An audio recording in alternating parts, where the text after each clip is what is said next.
Okay, thank you so much, Sepideh. Okay, well, now I can start in earnest. So, yeah, today, what I'm trying to present to you, what I want to present to you is an attempt to kind of run together two lines of argument which I think converge in a way that could be interesting to think about. So they're both arguments about the nature of meaning, the nature of agency, and, if you like, the limits of agency. And the conclusions that they seem to converge on is that our ordinary practices of reading, interpreting, and ascribing mental attitudes, propositional attitudes, meanings to utterances, interpreting others' intentions and actions, don't kind of fix a complete or coherent idea of an agent. And that's the nub of it. That in some sense, the notion of agency will, I argue, transcend what's accessible to us in I guess what Sellars would call the manifest image, or the human life world, or ordinary kind of practices of belief fixation and intentional interpretation. So the two arguments. One, and I should say immediately that that particularly in the first case, I think the arguments have some lacunae. You know, then what I'm going to do is give you an outline of, in a sense, where they go and the main steps, but I think they're not complete, and they need plugging. So, you know, and I'm also interested to see whether there are any kind of objections that any of the panelists can anticipate. So the first argument really concerns a kind of normative functionalist approach to meaning and intentionality, exemplified by Robert Brandon's account in Making It Explicit. And there I kind of want to argue that account, although it's obviously elaborate and superbly worked out, ultimately runs aground in the way that some of the people he criticizes, like Dan Dennett's accounts of intentionality, also run aground. It runs through the bottleneck of radical interpretation, which leaves us with a sort of an undefined and problematic notion of the interpreter. The second argument, which I may have talked about here before, concerns the idea of the hyperagent or hyperagency, which is a sort of it's a philosophical idea of a highly flexible, self-modifying agent capable of, if you like, altering its own substrate.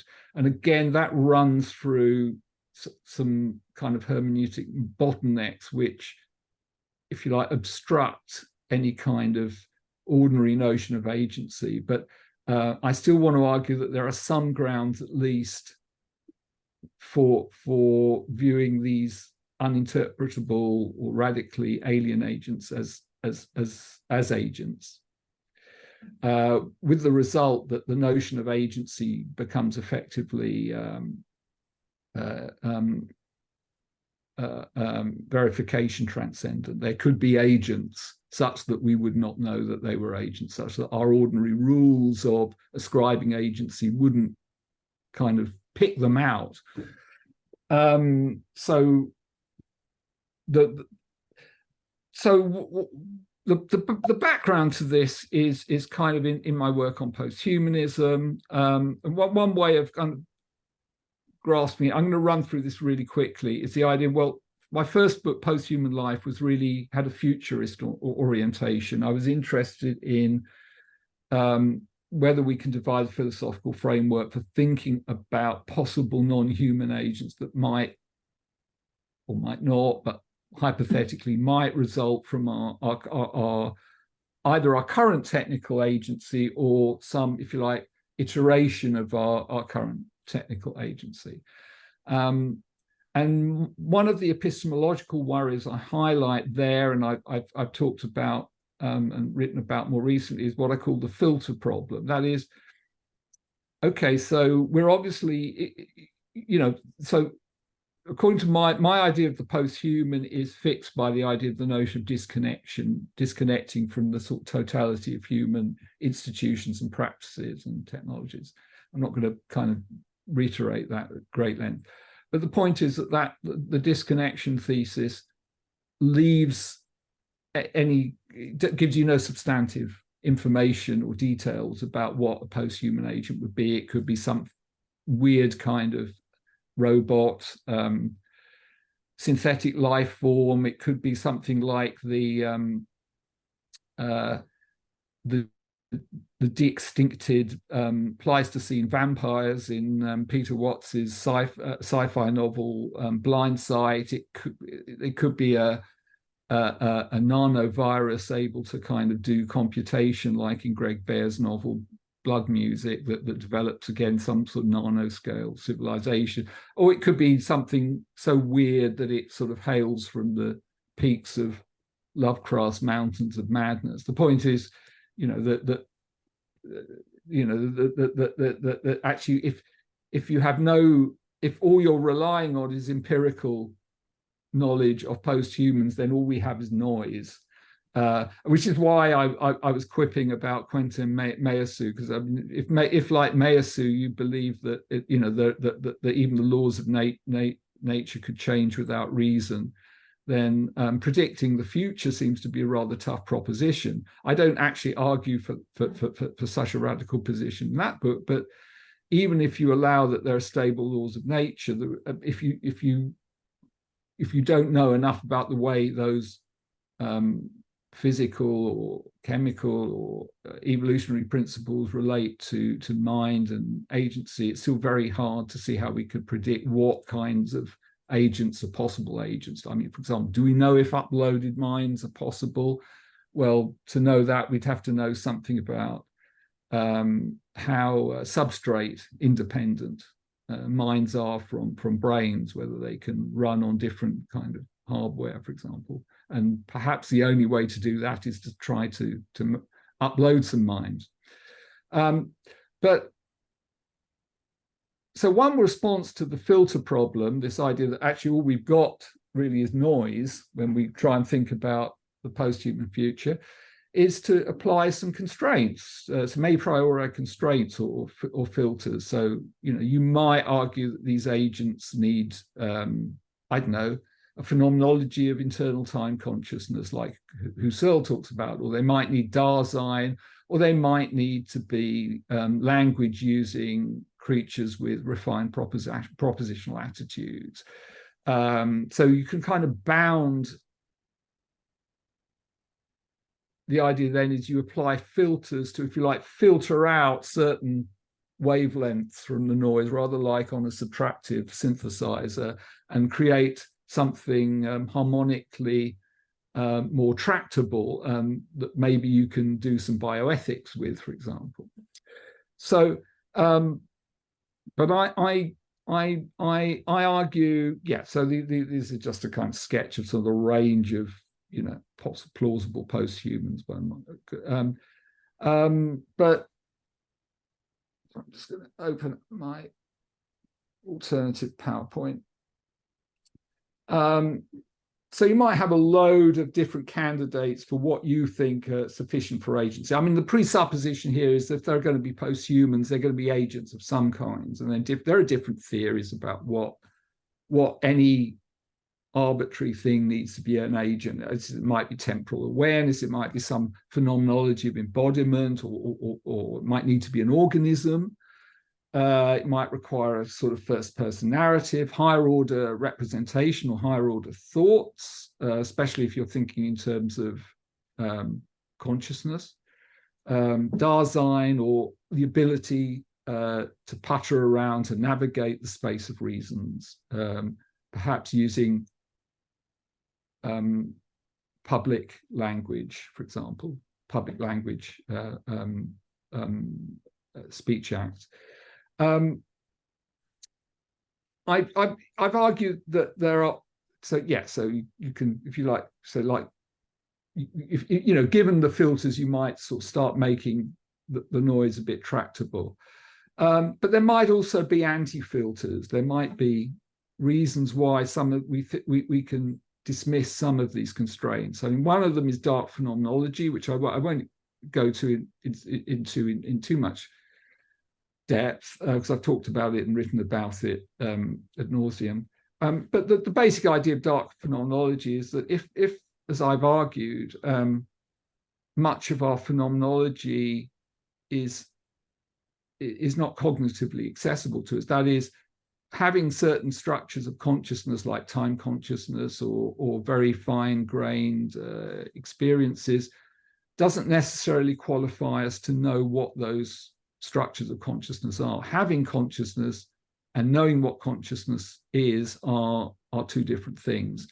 And if I've argued there are reasons for thinking that much of our phenomenology, particularly the structure of our experience, is actually inaccessible to us from the first person point of view, in which case we don't know from having an experience what an experience is.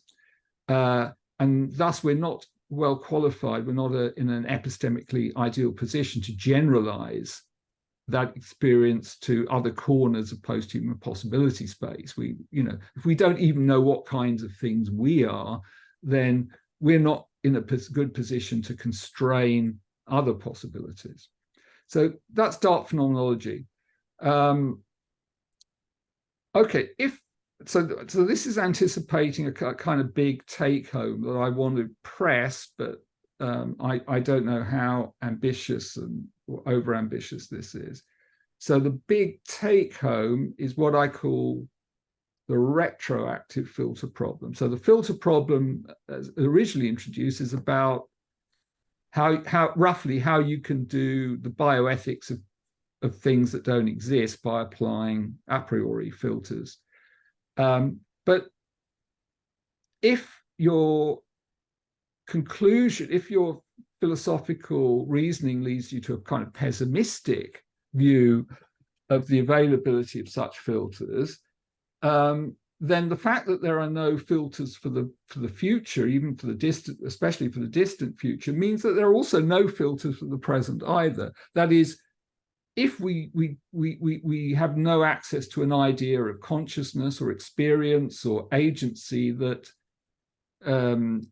generalizes beyond our parochial corner of time and space, then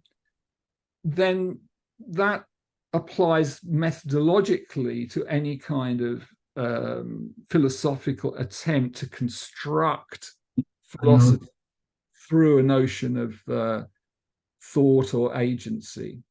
If we don't have an access to if we don't have a sort of a priori or immanent conception of thought or agency, then certain, if you like, idealist attempts to bind philosophy to certain kind of formal principles, such as dialectics in Hegel or Kantian transcendental thought, simply don't get off the ground. Okay, so the implications of the retroactive filter problem are a form of basically a refusal of certain kind of idealist principles or gambits, if you like, in philosophy. I want to suggest would apply quite independently of whether we're worried about posthumans or whether we accept the disconnection thesis. This is if you like, a sort of negative epistemological claim about the possibility of thinking thought with absolute generality. Okay, so let's get on. So let's get on to the first the first filter. I'm just going to move this screen so I can. So, that's better. So here's a kind of characteristic riposte to especially the dark phenomenology anti-filter that I invoked earlier, and that is, well, so what? Maybe there are other more abstract principles that we can appeal to that, if you like, are independent of say, the phenomenology of embodiment or time or temporal experience. And one of those might be what we could call the sapiency filter, and that's the idea that there are certain core capacities required for conceptual thought, for understanding each other and ourselves within the space of reasons, which are mediated by symbolic action, chiefly but not exclusively by public language. And I think this is often described as a kind of normative. This is often cashed out, certainly in the kind of post-Sellarsian, Brandomian literature, as a form of normative functionalism. The idea that the structures which enable sapience, that is, conceptual thought and self-aware, fine-grained intentionality, self-aware action, are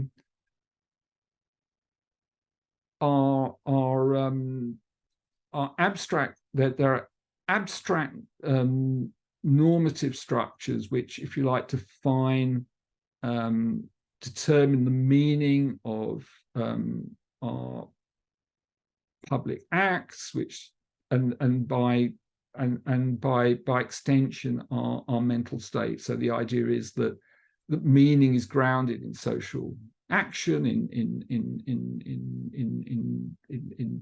public language games, and then thought and intentionalities, if you like, parasitic on the ascriptions we make within that matrix of public activity. And one, this is essentially a form of pragmatism. It's the idea that thought and intentionality are grounded in what we do, in practical abilities. And there's I find that idea pretty appealing. For one thing, it seems to be kind of naturalistically tractable. It seems to, rather than say, arguing that there are kind of primitive sort of Cartesian cognitive powers whereby we just kind of are able to think and intend reality through thought and experience. We're attempting to account for those, for intentionality through what sapient creatures do in the world with each other, which is navigate the space of reasons, interpret one another, ascribe mental states to each other, ascribe meanings to public speech acts. So one kind of way into that, which I seem to recall Brandon uses in his starts with in early part of his one of his magnum opuses, making it explicit, is Dan Dennett's idea of the intentional stance. So the intentional stance is the idea that is one way of expressing the idea that the role of intentional notions like belief, desire, thinking. So you believe that Lima is capital Peru. You desire to go. You desire that I desire to go on holiday tomorrow to Crete. Some people wish for the immanentization of the eschaton or whatever. But the point is, we have we ascribe intentional states to one another, which we can give the contents of with assertoric sentences. And the idea of the intentional stance is that to be an agent, with fully fledged intentionality is simply to be predictable by some assignment of such such intentional states. So it's the idea then is that folk psychology is not a theory of mind. It's not a massive kind of functional diagram of beliefs and desires and thoughts that you could express in a massively long Ramsey sentence, or rather it's a social craft which is structured by certain normative demands, but basically that we assign the beliefs and desires to a creature or a system that it would be rational for that system to have in the environment in which it finds itself. Now that system might be another human being, it could be a bat, it could be a robot, a maze running robot, for example. Anything. It could be ChatGPT. I mean, arguably, ChatGPT is far too complex to predict its output on the basis of a knowledge of the synaptic weights in its neural net. I mean, even if you have access to that information, there are just too damn many parameters for that to be tractable. You're dealing with a kind of multi-dimensional, massive multi-dimensional state space. But it's if you treat ChatGPT as an intentional system, as something that, given a question is going to produce an intelligible answer, it's at least possible to predict something about what it's going to say. So there are certain entities then whose behavior is sufficiently complex that the only way we can make them tractable, according to Dennett, is by treating them as intentional systems, treating them as having beliefs and desires that are kind of rationally structured and normatively appropriate to the environment in which they find themselves in. And for Dennett, that's all there is to being an intentional agent. You don't need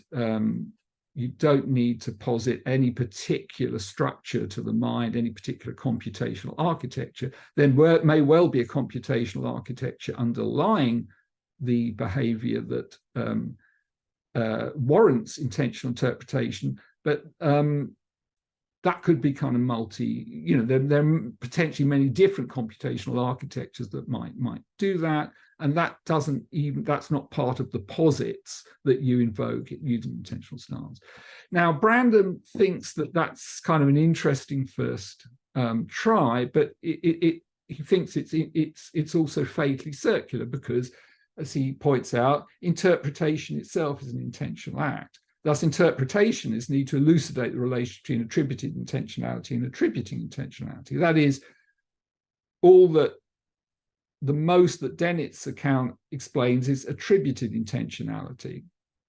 It explains what it is, if you like, for something to be treated as an intentional system, but it doesn't account for the ability of a certain privileged or special class of beings to actually attribute intentionality to others. So your maze running robot might be voluminously predictable by treating it as having the desire to find the way out of a maze and certain beliefs about the structure of that maze, and that would be fine. That would be qualified as a true believer. But we haven't explained the sapient capacity to actually ascribe intentionality to that system. And unless we know what that is, then we haven't really explained intentionality. That's particularly true if we treat certain forms of attributed intentionality as derivative.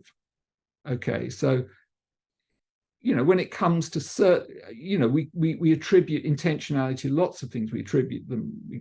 We sometimes attribute it to robots, to animals, to speech acts. But at least in certain cases, say in the case of speech acts, we want to say, well, a word doesn't have intentionality intrinsically because of the nature of the way it sounds. It only has intentionality because we give it intentionality through our use of it in linguistic behavior.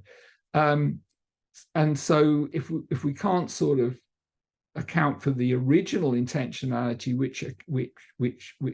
on which script ascribing intentionality is based, then we haven't we no longer then we seem to have to face the conclusion that all intentionality is derivative from interpretation, including the intentionality of interpretations themselves, which seems to lead to an infinite regress, and to the conclusion there's no real intentionality anyway. So I'm going to try and run over. I'm not going to offer I'm not going to offer a detailed sort of explication of Brandon theory, but I think what I want to stress is that his account makes public language and public linguistic practice, if you like, constitutive of the ability to assign intentionality to anything else, and also provides a kind of original intentionality through the various normative implications of the various social statuses that we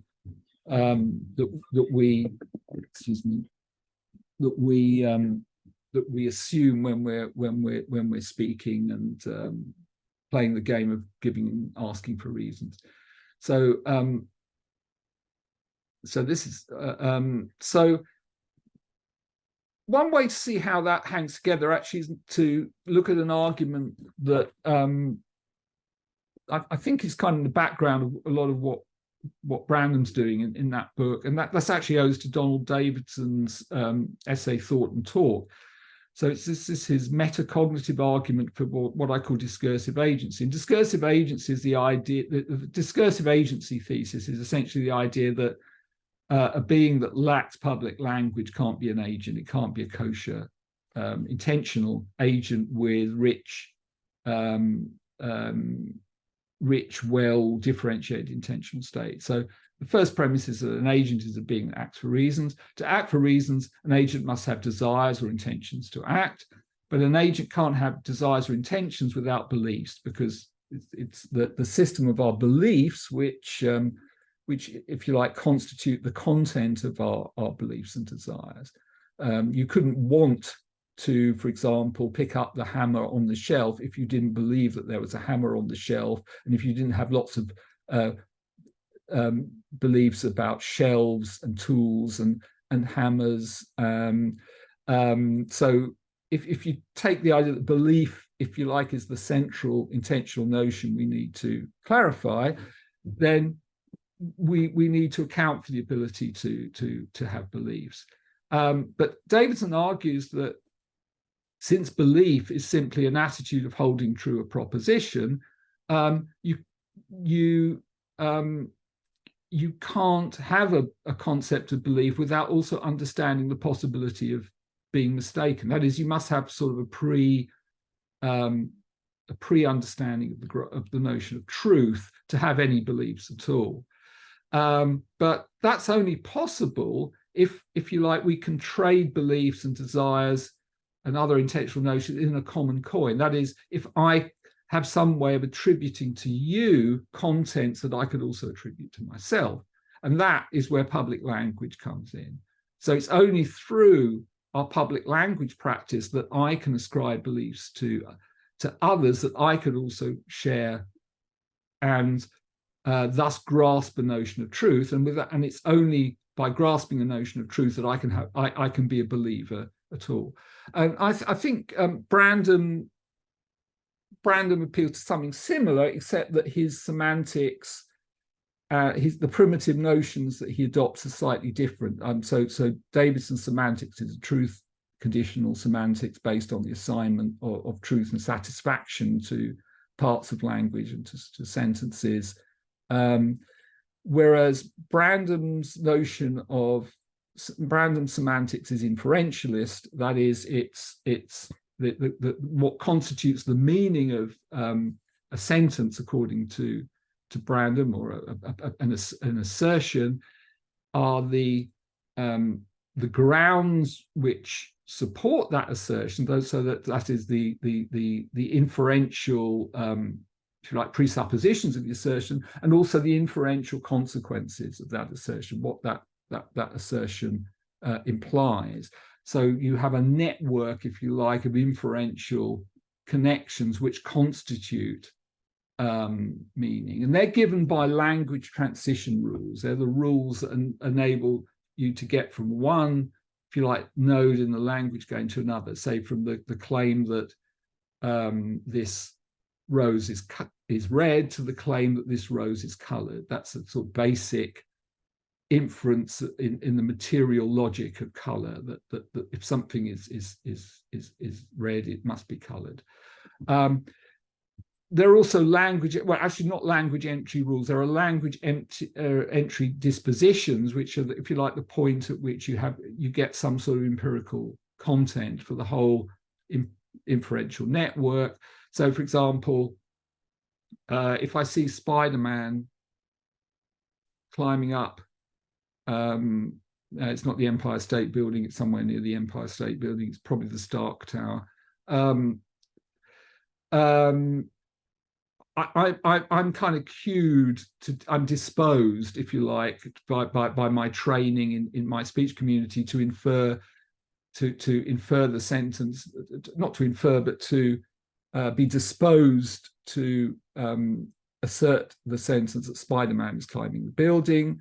So there's a kind of purely dispositional, non-normative or non-inferential relationship between my being disposed to endorse or utter that sentence and the event of Spider-Man climbing the building. But as Brandon points out, that's obviously not all that's kind of giving the meaning to this term. It's also inferentially articulated. So, for example, I might not know that Spider-Man is really Peter Parker, in which case I wouldn't be able to infer that Peter Parker is climbing the building from Spider-Man climbing the building. But if I believed that Peter Parker was Spider-Man, if I had good grounds for that belief, I would be entitled to draw that inference. On the basic through substitutional inferential rules of language, so that where two terms are co-referential, we can substitute them as long as they're not in certain opaque contexts. Okay, so one important take home from that is that I've been talking about norms and sort of normative functions and giving some very simple examples, but the actual location of a sentence or an assertion rather in the language game is not fixed once and for all by any kind of, by some shared set of conventions. It's obviously sensitive to our auxiliary beliefs and knowledge. So, the inferential role in my mouth of Spider-Man climbing the building might be different from the inferential role of the same sentence in your mouth because one of us believes that Peter, or knows that Peter Parker is Spider-Man and the other doesn't. So inferential roles kind of dance in line with our auxiliary beliefs. And that's quite important, in fact, because it's something that both Davidson actually and Brandom stress, that while language is social, it's not fixed by a stable set of semantic rules. The inferential roles are always sensitive to context and belief, and they're always going to be dancing in line with our auxiliary beliefs. Now, okay, so that's a very kind of broad brush sketch of that sort of kind of widely adopted. I mean, adopted to the point at which it's almost common sense in some quarters. Post-Sellarsian normative functionalist account of meaning. As I said, you can tie that in also to a theory of mental attitudes, and both Brandom and Davidson do that. Davidson through the idea of same-saying, which is basically an analysis, because the kind of classic, you know, the most obvious analysis of a belief sentence like David believes that Lima, the capital of Blue, is that it's a relationship between me, the believer, and something believed, say a proposition. Okay, might be some abstract Platonic object. But I think the kind of pragmatist tradition that we're talking about is kind of a bit leery of Platonic propositions. And Davidson tries to unpack that by interpreting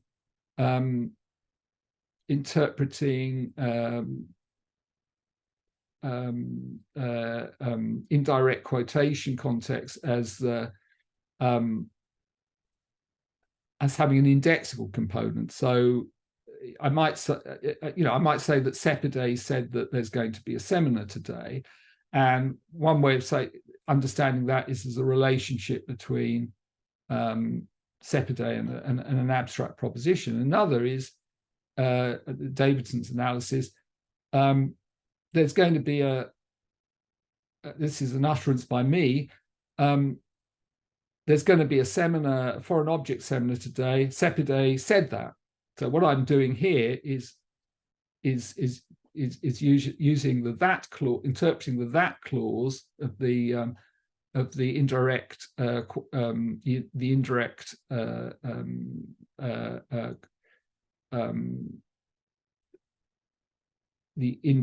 indirect speech to reference something that I'm saying, to use to individuate something, a content that or meaning that Sepideh is saying. And Brandom does something similar. It's more detailed and worked out. He drops the indexical component, but he basically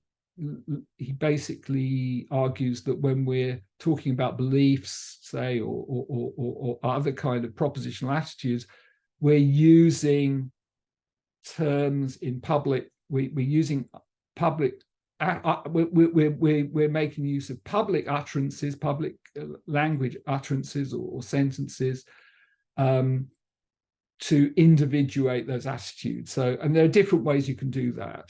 You know, depending on, for example, whether the belief one is, or the attitude one is talking about is de dicto or de re. You know, if it's de dicto, then I'm using say something that I say, like Lima is the capital of Peru, to individuate what I think you would be committed to as somebody as a being in the space of reasons, as somebody who occupies, if you like, a certain normative position within the game of giving and asking for reasons. If that ascription is de re, that is where I'm, if you like, using an object of belief that you may not know under the description that I'm using it, then I'm using a sentence that, I'm using a public language sentence to undertake responsibility for what I think is implied by your belief state, even if you don't endorse that implication, because, for example, you don't know that Peter Parker is Spider-Man.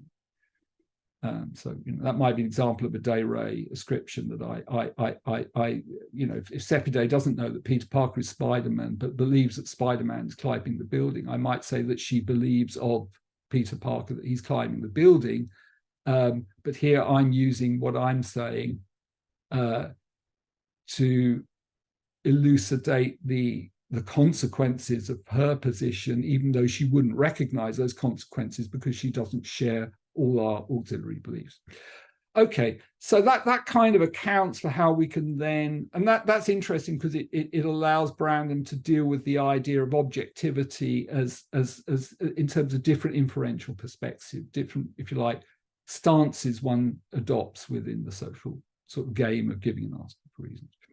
But I think all this whole system does rest on the idea that of normative functionalism, the idea that, if you like, the meaning of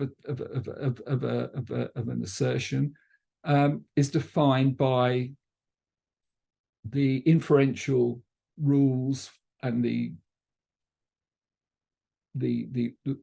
various rules for applying and inferring from that assertion. And that runs into a number of kind of classic objections, certainly classic since Saul Kripke's essay on Wittgenstein and private language.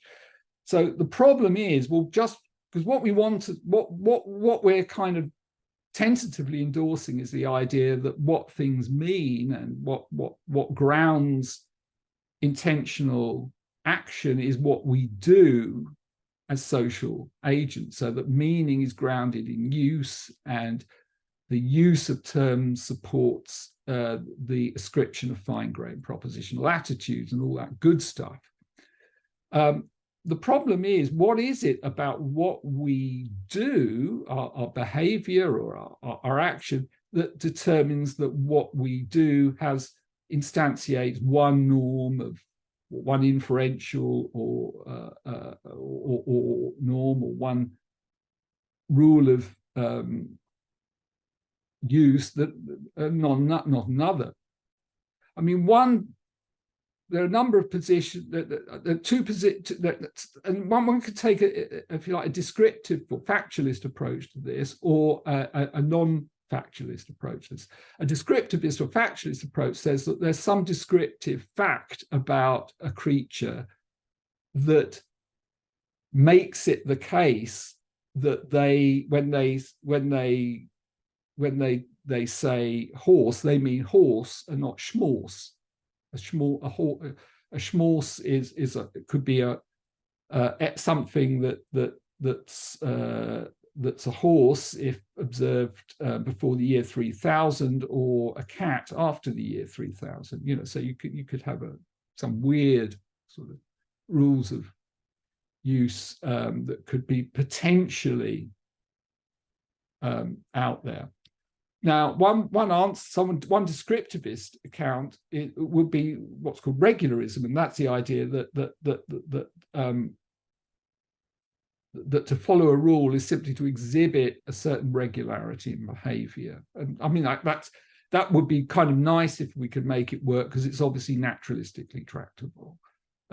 We can basically reduce meaning to doing and to behavior, non-semantically described, which if you're naturalistically inclined is really great. You essentially have a reduction of semantics to the non-semantic regularities or physical regularities in the world.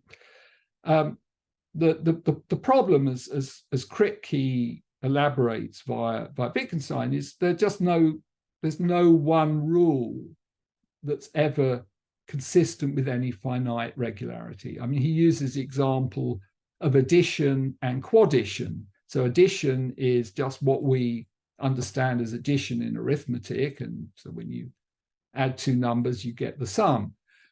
Quadition is like addition up to some arbitrary value. It could be 157, but after that, the answer, say, is always 52. And of course, you could imagine that arbitrary number could be anything from 152 to infinity. And if you make it high enough, then then you'll have an infinite number of functions which are consistent with our arithmetic behavior. If you like, are as good as, I mean, are as consistent with our arithmetic so-called adding behavior as the add or sum function is. So there's no, if there are infinite number of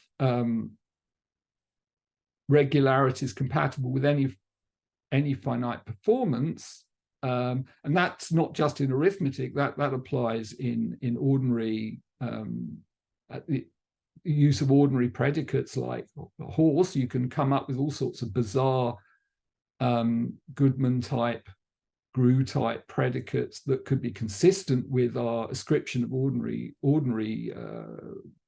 predicates like is a horse or is a cat or whatever. Then no stretch of our linguistic behavior is going to be enough to make it the case that what we mean by add or what we mean by horse is horse and not an infinite number of other things, because they'll all be equally consistent with what we do. So if there is a descriptive fact that grounds our meanings, it can't be just regularities in behavior or stretches of finite behavior. I mean, we might sort of look inward and say, well, there are sort of some mental states or intentions that are kind of primitive, that involve a primitive grasp of linguistic sense. And, you know, somebody like Frege would probably say that, and maybe Husserl would say that. But if you're a pragmatist, that seems to be a very kind of regressive path to take, because you're basically making intentionality a primitive mental phenomenon that has that's probably not going to be further explicable. Okay, so another descriptivist response is dispositionalism, which is more plausible, because we could say that the rules implicit in behavior are fixed by the dispositions that produce the behavior, and dispositions can be multi-track.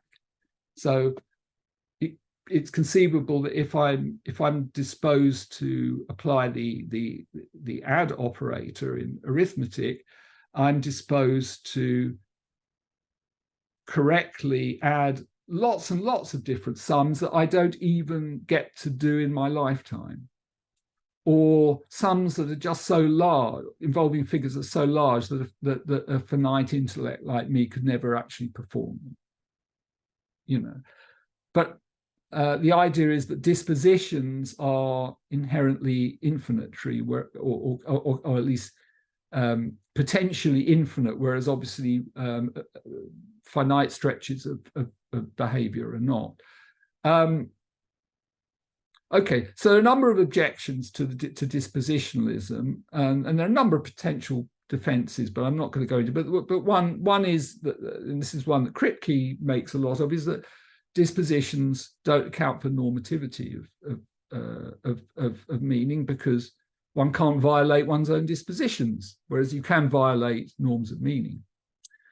Holism of belief fixation is another problem. We've already kind of visited that in relation to the way auxiliary beliefs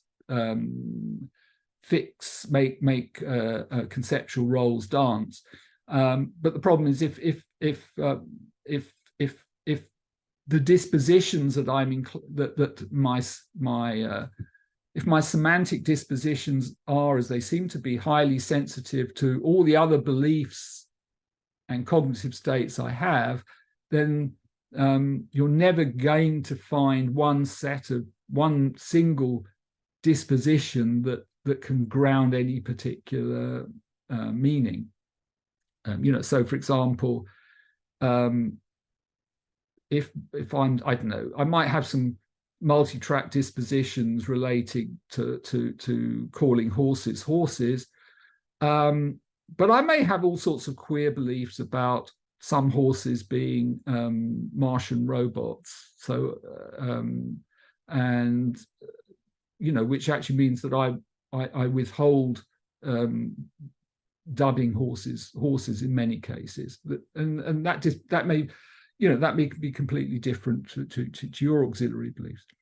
And another point is, which particularly applies to arithmetic, but it could apply also to complex predicates. It's very hard to rule out error for very large calculations or very complex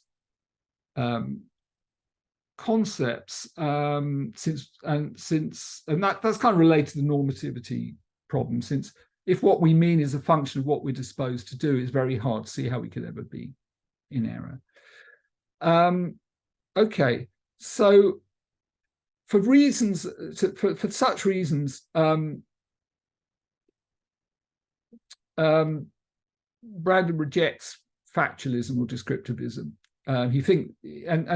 He doesn't think that there are any kind of facts, if you like, or purely descriptive facts which unpack the normative statuses that we assume when we're either undertaking certain inferential commitments through a speech act or ascribing those inferential commitments to others, as when I attribute Sepideh the claim that there'll be a seminar tonight. So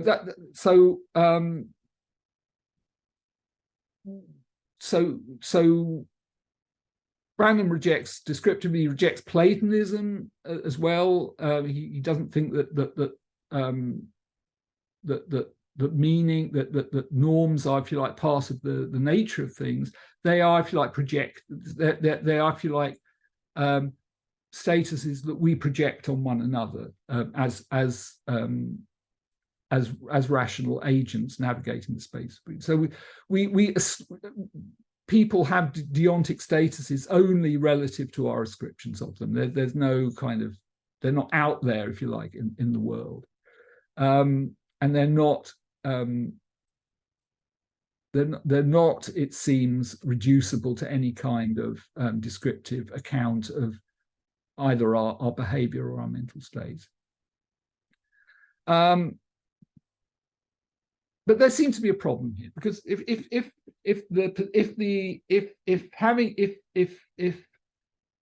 having, if you like, an assertion having a location within the space of reasons, within certain, if you like, inferential matrix, is ultimately down to the deontic status. The deontic status is assigned by deontic through the various deontic attitudes that we as speakers and interlocutors take up. We seem to be still stuck in the intentional, because if, as I say, like propositional attitudes, deontic attitudes are inherently intentional, and they certainly seem intentional. Brandon is stuck in pretty much the regress he identifies in Dennett, and that seems to kind of undercut the philosophical attraction of normative functionalism, which was to understand intentionality in terms of something else, in terms of practice, in terms of, if you like, something kind of material like practice or behavior. But deontic attitudes seem to be more primitive, intentional, florid intentional powers that we're appealing to understand how intentionality could arise. And also, it makes it very hard if we power our semantics with deontic attitudes. It's very hard, as I say, to understand, naturalistic sense, how meaning could ever emerge from the scum of sentience being just kind of differentials, a world of creatures having differential responses to each other, but no conceptual thinking, or not undertaking no normative commitment. I'm going to sort of pass over the details there, because perhaps one way of, so we seem to be back to the same regress, the same indeterminacy that we were before with Dennett, that we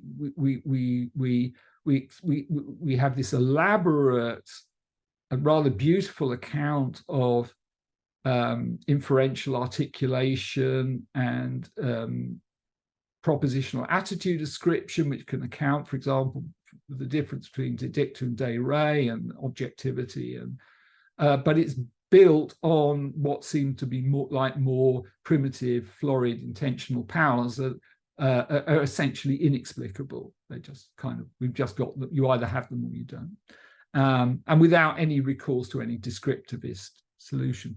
Now, one way you might. Now, I'm not sure this is a bottleneck. I mean, if my ideal, if I was developing this argument, would be to try and show that there's a bottleneck here that leads you to Davidsonian radical interpretation. And Davidsonian radical interpretation is designed, is basically the idea that somehow you could interpret a language from scratch without knowing anything semantic or intentional about the speakers of the language. You just know how they behave. Maybe if you're a sufficiently omniscient radical interpreter, you know a lot of physical facts about the environment, but you wouldn't know anything intentional about them. So the idea is, but we by constructing a theory of radical interpretation, we can begin to understand the constraints on assigning meaningful content, whether to public language, assertions, to action, or to desires and preferences. And it's very important that for Davidson, this is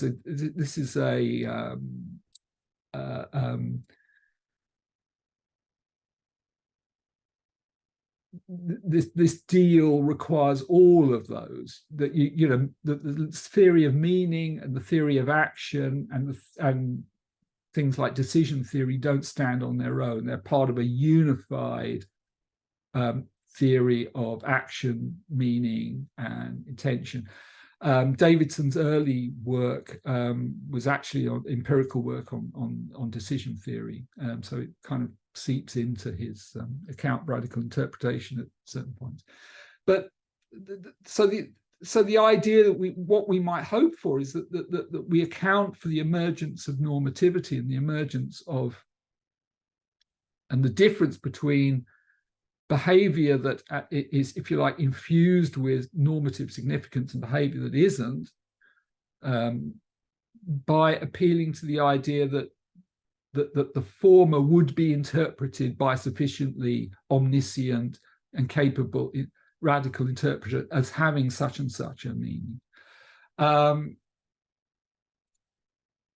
if we've got a fully fleshed out theory of radical interpretation, we should be able to say how we could do that by, for example, observing behavior, maybe gauging the preferences of an agent for certain things and not other things. From that, Davidson thinks, using some clever manipulations from decision theory, we can figure out the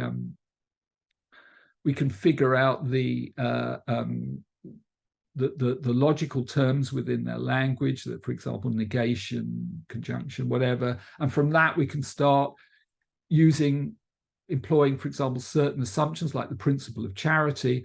We can start constructing a theory of interpretation based simply on data about non-intentional behavior. But there are problems with this. For example, this seems once more to replicate the circularity that we found both in Dennett's account and Brandon's account, that after all, interpretation is again an intentional act. It also arguably leads to indeterminacy and underdetermination. I mean, Davidson is fairly clear that there might, for any stretch of linguistic behavior, be different theories of meaning compatible with the same behavior. And I mean, at some points he appeals to some theorems in model theory deduced by Putnam, permutation theorem, to back that up. I mean, but the classic example of that would be Quine's example of the radical translator in somewhere in an alien culture seeing a native throw a spear at a rabbit and say "Gavagai," and your natural interpretation of that would be that Gavagai means rabbit, but it might be that within the ontology of these people it means undetached rabbit part, that it may just refer to some part of the rabbit, and you could construct and at least both interpretations would be consistent. And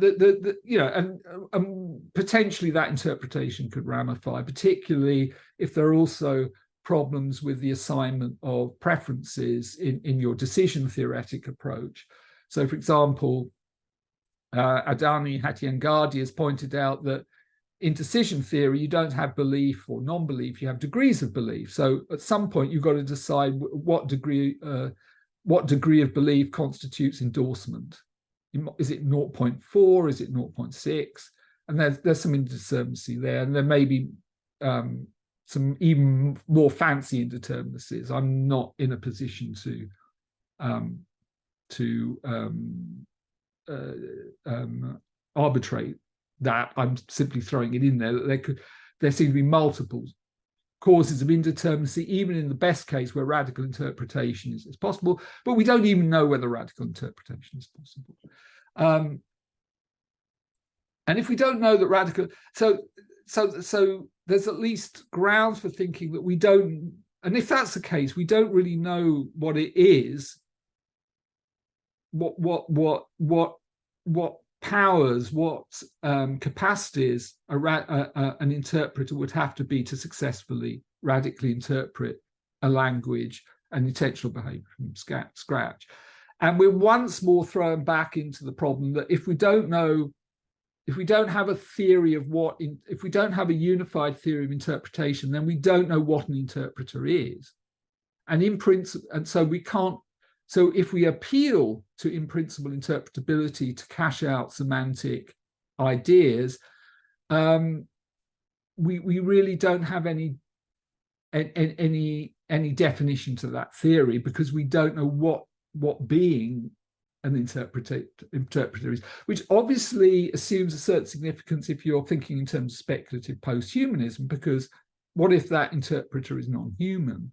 What if it's a massive artificial intelligence? What if it's a large language model? I don't know if it makes sense to say that large language models are radical interpreters. They are certainly deducing or deriving patterns of linguistic use from a non-intentionally defined corpus of internet material through statistical analysis, through a very high-level statistical analysis, but there's no sense in which they're dealing with norms or propositions or any of the impedimenta of semantic theory that we've been talking about. But maybe maybe it'll come down to that. So what we seem to be confronting here is I'm just taking a look at the time. Doing okay. What we seem to have there, if just kind of pulling the threads together for the talk so far, if meaning is dependent on some kind of interpretation theory, whether that's Dennett's intentional stance theory, Brandam's account of deontic attitudes, or Davidsonian radical interpretation, but we don't have a viable theory of interpretation to back that up, then we've kind of got a massive hole in our understanding of what intentionality is, what agency is, and what thought is. We don't really know how to cash out those notions. What we do know is perhaps how to apply them within certain very specific contexts, but we don't have a kind of rigorous conception of what an agent is, or what it is to think or to have intentionality. So we seem to have a hole in the space of reasons. We have the missing, if you like, this kind of missing figure, which is the interpreter, the hermeneute. Okay, so that's the first argument. And as I said, I'm kind of aware that maybe I'm overestimating the sense in which radical interpretation might be a kind of pinch point here, but we can just come back to that in the discussion. So now I want to talk about another potential hole in the space of reasons. And what's interesting me here is whether it's ultimately the same hole, the same kind of lacuna within our, if you like, practical or immanent self-understanding of what thought is and what agency is. So the basic idea here is of a plastic or self-modifying agent. And one way we could understand that is just point to ourselves. We're pretty plastic. We're able to, I know, learn languages, learn to ride bikes, learn to swim, learn differential calculus. We're able, as you know, complex, intelligent creatures, to also modify our own habits. So, for example, you know, you might be very, very scared of spiders, but you may, through, I don't know, cognitive behavioral therapy, train yourself not to be so scared of them. So we're creatures that are able to self-modify to a considerable extent, and according to, you know, the goals that we have individually, or the goals that we share with others. In a sense, politics is kind of founded on our plasticity. But we can imagine systems or agents, perhaps, with a far greater plasticity than our own. That, for example, it's been argued by some cognitive scientists. I mean, I think Dennett is probably one of them. Thomas Metzinger is certainly another, that our grip, and maybe I'm another, I don't know, our grip on our own mind, or on our consciousness particularly, and on the basic mechanisms which underlie our experience, is extremely cartoon-like. And we don't have you know, when we see the color red in our visual field, we're not aware of all the neural processes that underlie that experience. But it's possible, you know, that according to Metzinger, is because we don't have the kind of self-model we have is not actually an accurate functional computational map of what's really doing the business in our brains or our bodies.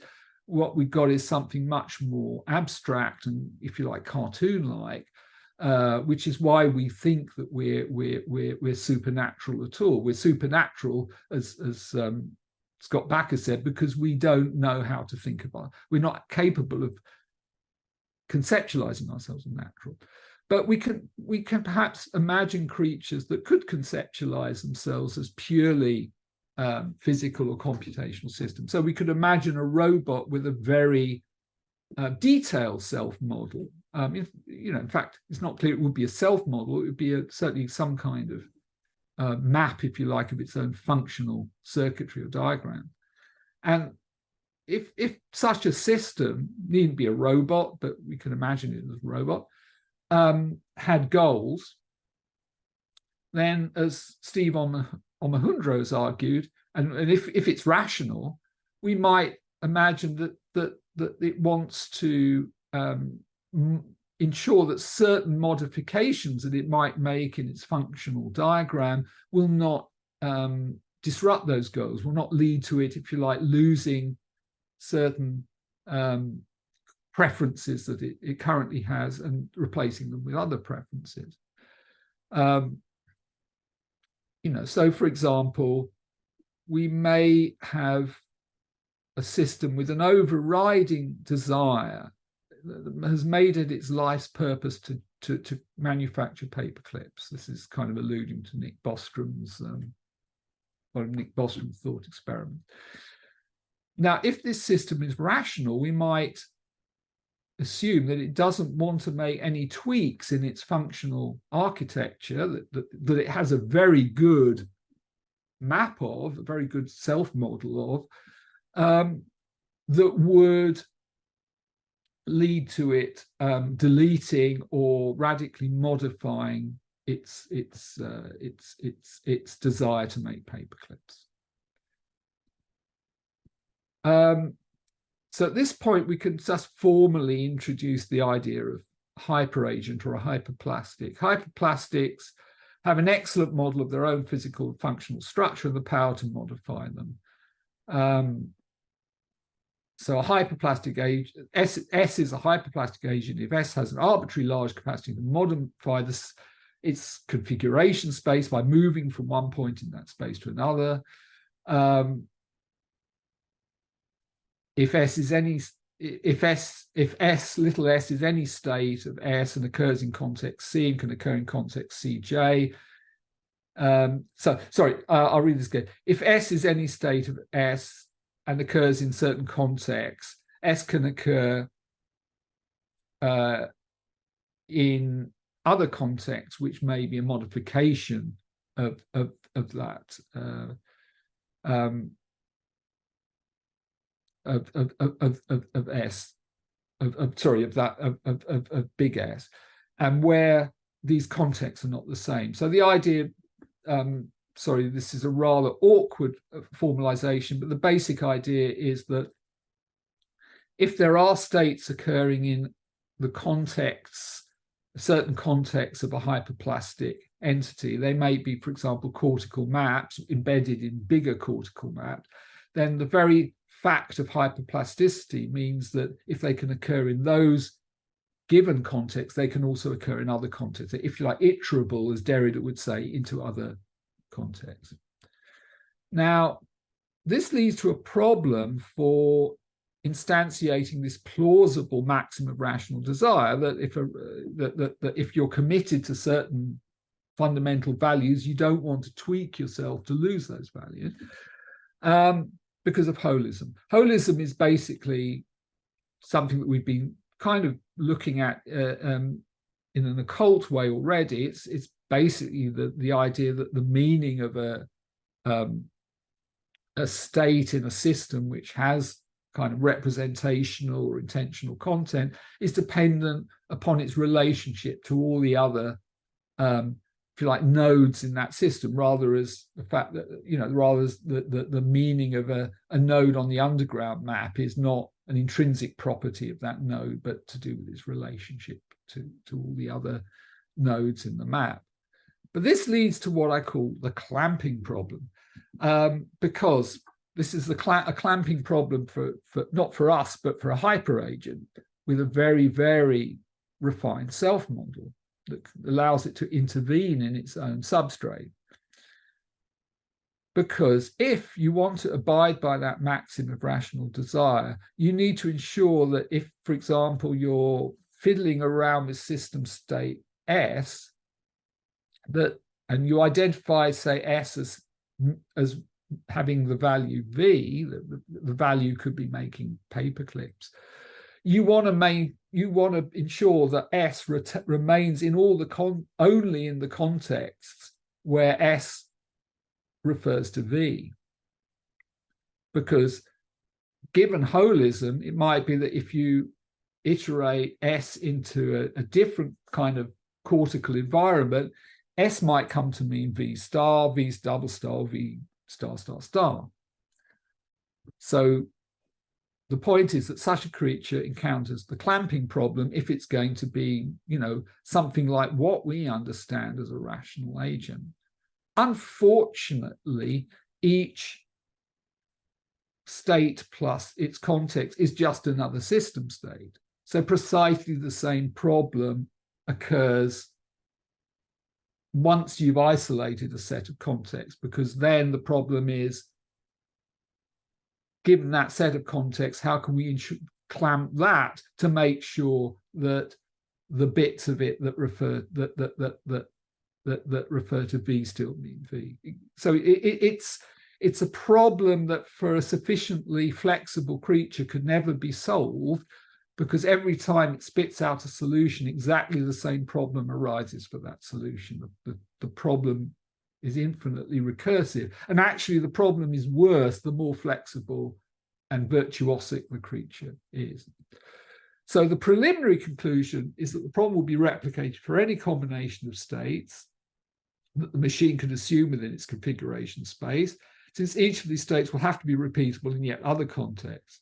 And so that any answer to the question, what are the contexts in which S means value V, yields a list of states for which the same problem arises. The problem has no solution in a form that could be used to clamp S's internal states in line with the plausible maxim of rational desire. So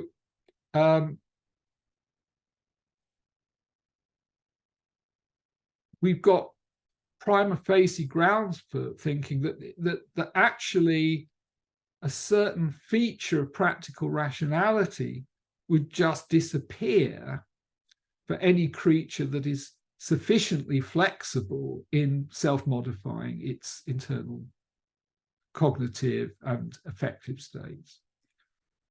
The interesting result of that is that one of Ray Brassier's speculations that there could be a nemocentric rational subject would collapse, because the nemocentric subject is nemocentric precisely because it has a rich and accurate self-model.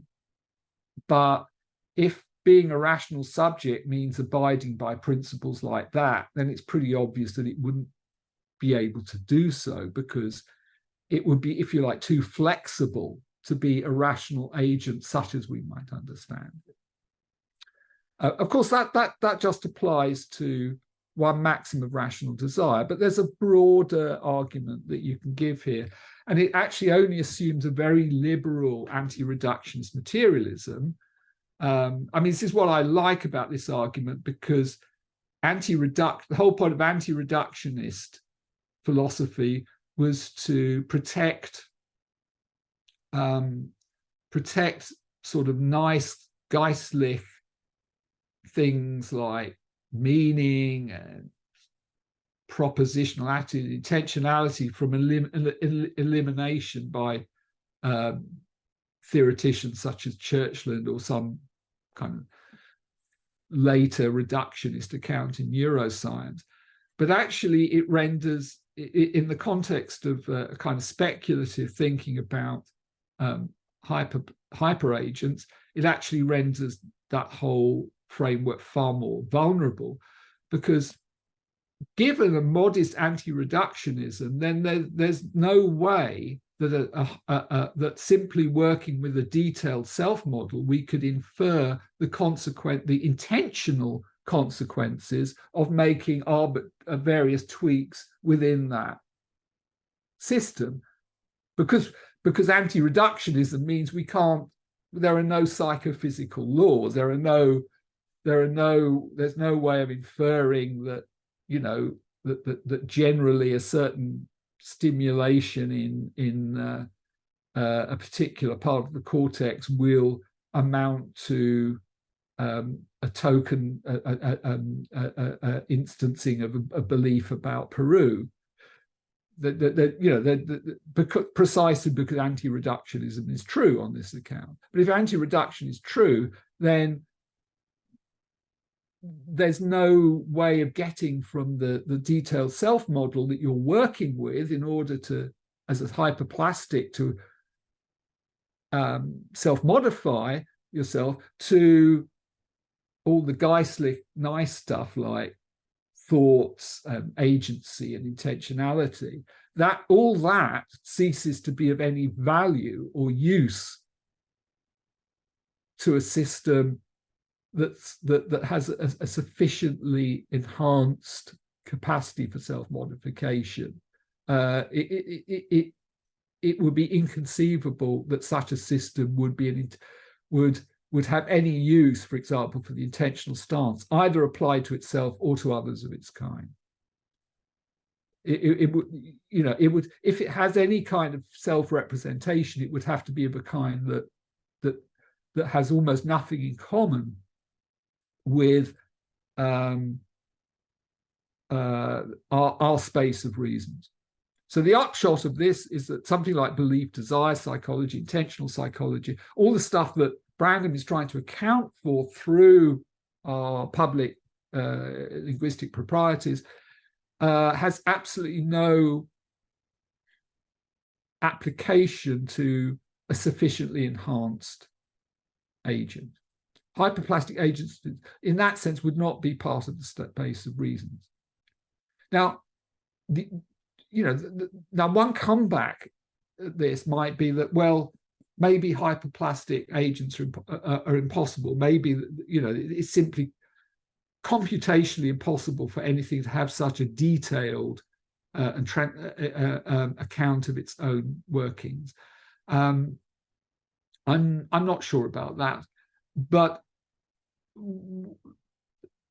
I think one counter objection to that is that we simply don't know at what point plasticity develops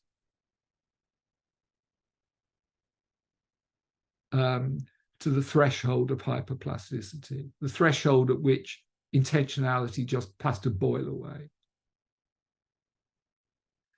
And it's just expunged and eliminated, not theoretically, but instrumentally.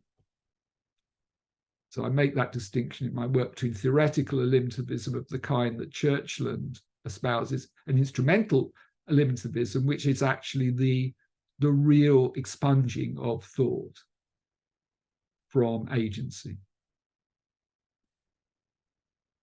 And not because agency becomes less subtle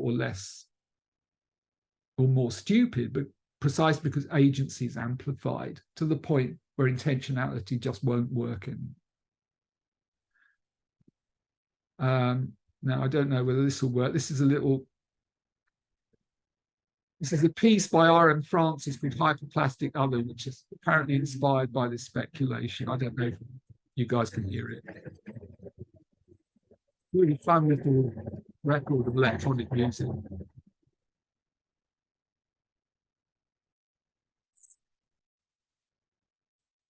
Anyway, it doesn't matter if you can't hear it.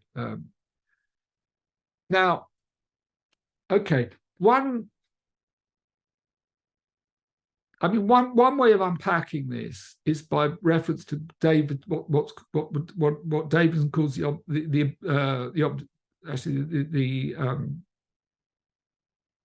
observability principle, not the observation principle. Sorry. And he mentions that in the essay Rational Animals. I assume that an observer can, under favourable circumstances, tell what beliefs, desires, and intentions an agent has. So it's basically saying that that for any agent, it ought to be possible to interpret it.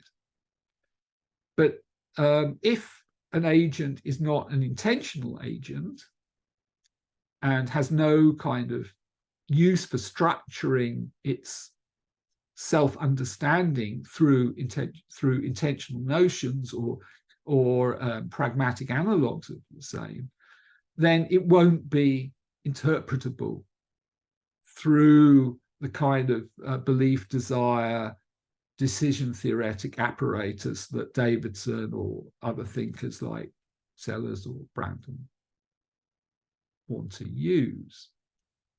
Now, one way of kind of digging your heels in here would simply be to, I guess it's a kind of Wittgensteinian response, is just say, well, screw that, screw you, an agent is just what we say an agent is. An agent is just what our practices define as an agent and could be nothing else.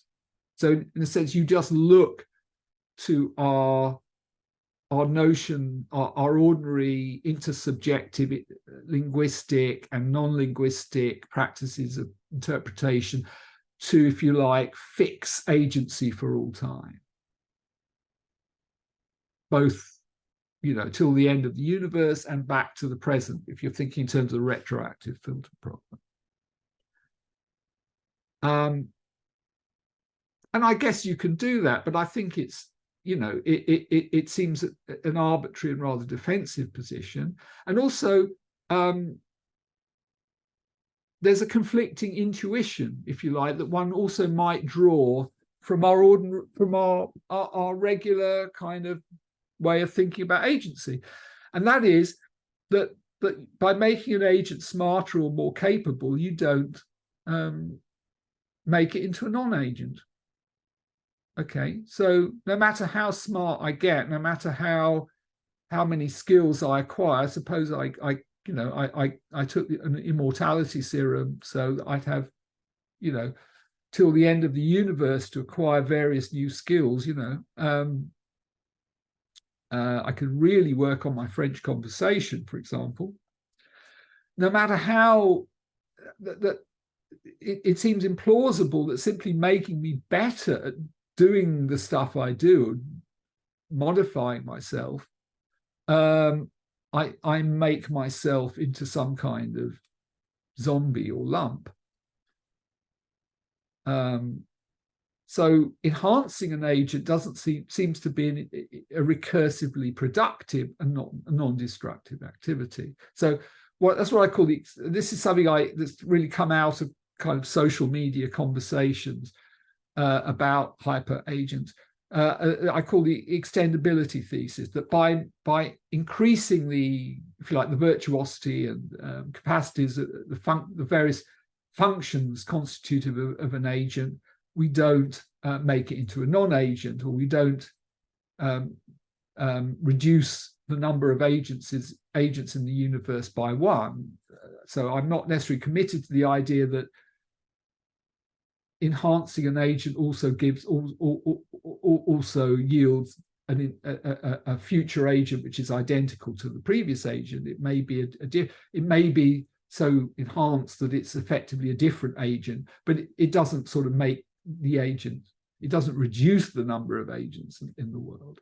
So the extension of the intuition I'm appealing to is the extension of agency is always recurses to the production of a new agent. And if that's the case, then if you imagine hyperplastics emerging from plastics through some process of iterated alteration, then they must be agents, even though they wouldn't be the kinds of agents that we could understand or treat as agents.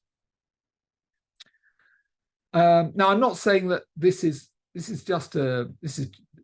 intuition trading is pretty disreputable business, I think. All I'm suggesting is that the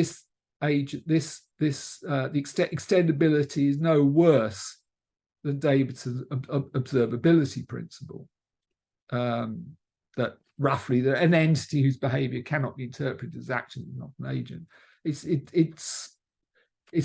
arguably based on our kind of informal way of understanding agents. But if both are, then there's clearly an incoherence within that system. We don't actually have a consistent idea of an agent, because the observability principle pulls in the way of saying that there couldn't be hyper agents, whereas the extendability principle pulls in the way of saying there could be, and moreover, they would be agents that we couldn't read as agents, we couldn't understand as agents, we couldn't even understand perhaps, what their agency consists in. They would be, in a sense, as weird as the things in the peaks of Lovecraft's Mountains of Madness, for all we know. Or we might not simply register them as agents. So agency as a property would be radically transcendent of our ability to verify instances of agency. It would be, in that sense, real. Agency would be real because it verification transcends.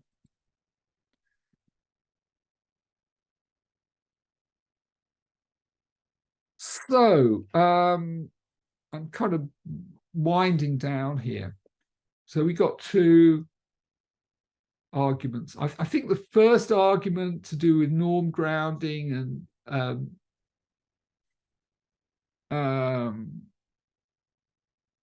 radical interpretation is perhaps still needs more work than I thought it did, but I think that there's obviously a problem with accounting for the relationship between implicit norms and behavior.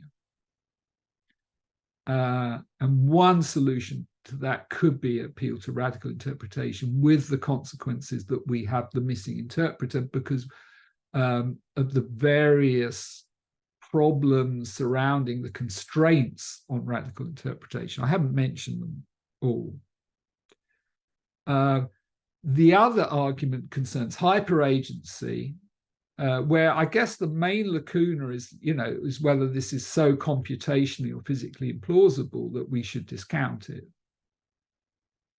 But I think, given that there's an issue of thresholds, that is, it certainly doesn't seem to be ludicrous to suppose that one might become much better at self-modification than one currently is, and one might use various kinds of at some point neuroscience or sort of self-diagnostic techniques.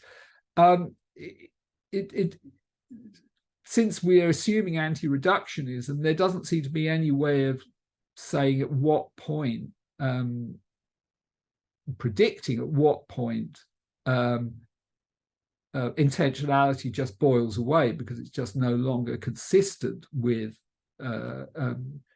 this virtuosic self-modification. So the intentionality actually works, anti-reductionism actually works against that objection because it's not clear that we can deduce from some set of assumptions about the structure of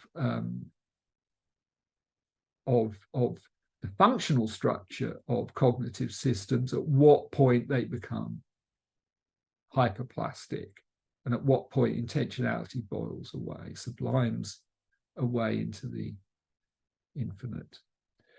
Now, if that's right, we seem to have two lines of argument which converge on a kind of gap or lacuna in our understanding of what it is to be an agent. And since the notion of agency is also central to the notion of thought and understanding, the lacuna is ramifies. So it seems to be there seems to be a structural issue about whether agents can understand what it is to be agents, or thinkers can understand what it is to think in a way that's sufficiently general or universalizable as to, if you like, structure all kind of and constrain all sort of contexts in which thought and agency might be an issue, which means that any sort of philosophical system that, in a sense, begins with some conception of what it is to be a thinker or an agent that is simply drawn from our ordinary kind of practice, is liable to be in trouble. It may be guilty of transcendental illusion, if you like, sort of taking certain conceptual truths as, if you like, constitutive of the way the world must be. And if that's the case, then I think the the kind of philosophical experiment that I initiated with speculative posthumanism for thinking about the future kind of recurs back or applies retroactively to any plausible philosophical methodology. It means that perhaps we are doomed to, in a sense, always have a partial conception of what it is to be a thinker, or to be actually much more dependent on, if you like, our empirical knowledge of thought, agency, and cognition than certain more a prioristic philosophical systems take us to be. That actually there isn't a sort of Archimedean point from which we can just begin with thought or agency and unfurl the whole system of knowledge. Okay, so that's my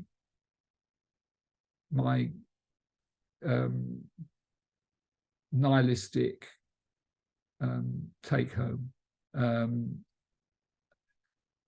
So I think that's the conclusion, the take home. So that's the end of the talk, folks. And Kirill, hi. Hi, can you hear me okay?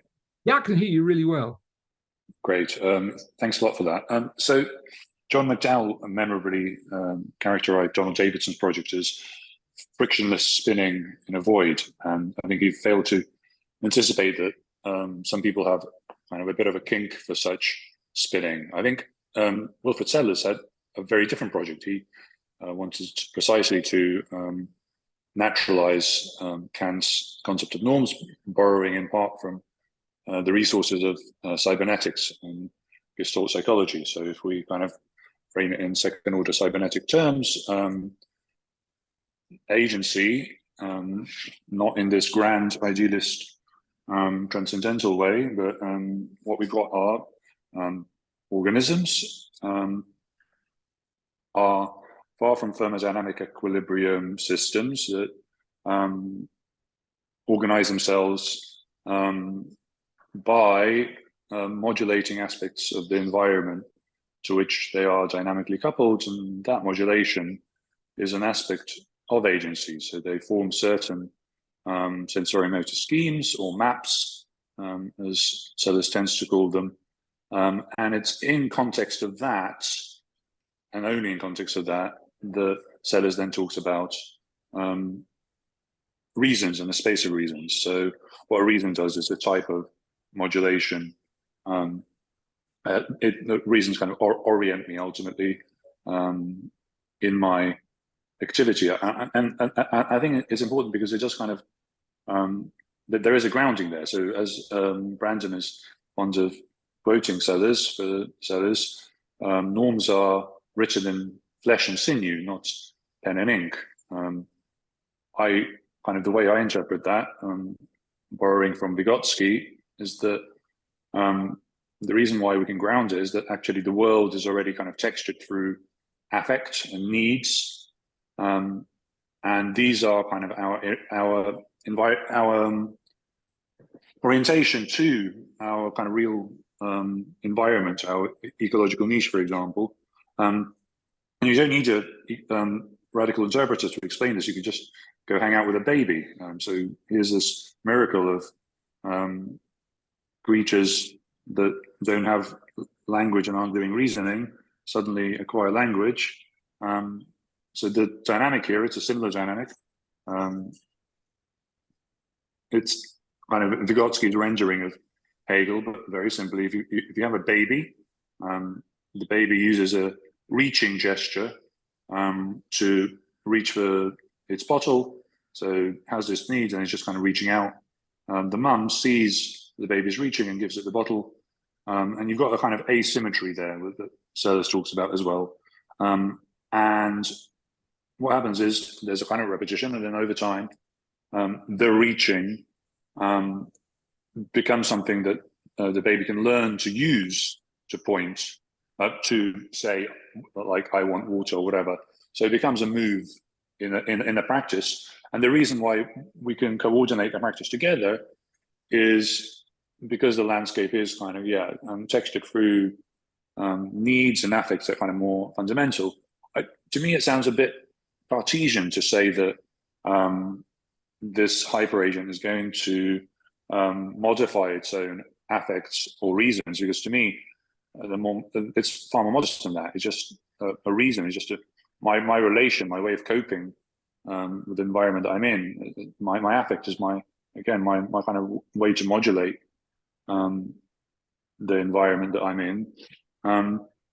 And yeah, like the reason why I would say that machines aren't going to get this type of agency anytime soon. This kind of unbound posthumans aren't going to get it, for the same reason that machines aren't going to develop hangovers anytime soon. It's just that it's a very specific thing that we can study naturalistically. And I think Sellars wasn't so much thinking of stuff like, well, an agent is what I call an agent. Brandom similarly, like ultimately says, well, agency, it's about doing what you intend to do. So I think we need to start on the materialist side, start with the doing, and then this grand structure of reasons, well, it has to be dynamically in that. Yeah. Okay. I mean, sometimes I'm quite sympathetic to that response. And actually, in my first book, I kind of developed a very minimal notion of agency as basically a kind of self-sustaining, self-modifying system that hooks up any system basically that intervenes in the world to keep itself from falling apart, as opposed to rocks, which kind of have very strong intermolecular bonds to do that. You know, the cats and people have to eat and intervene and couple interestingly. You know, and basically I did that because I needed a minimal psychology-free, minimal notion of agency. But I think I can't help thinking that underplay. I mean, one aspect of Sellars' work is certainly normative functionalism. It's a functionalist account, functionalist semantics, and that's explicitly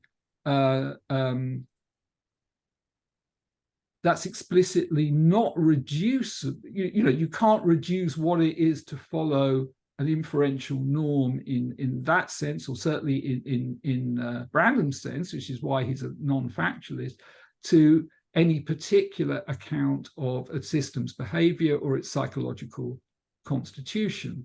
So the problem is, sure, I totally get that in some sense reason and intentionality is deeply embodied, and it's to do with us getting about in the world. I'm not in a sense denying that they're real phenomena.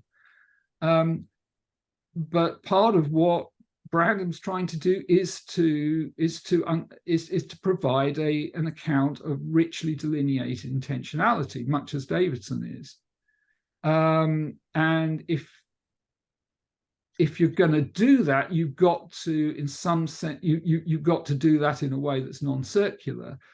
And as things stand, I don't see how a second-order cybernetic account is going to allow you to do that in a non-circular way, simply because it's already presupposing that you've got intentionality in place in order to explain intentionality, which is precisely what we don't want to do.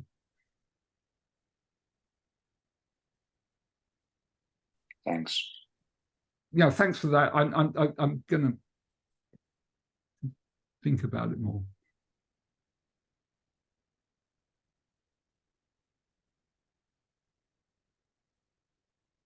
I don't know who the next, is it Ada? I'm sort of reading from left to right. Yeah, I'll go next. That's no problem. Hi, Ada.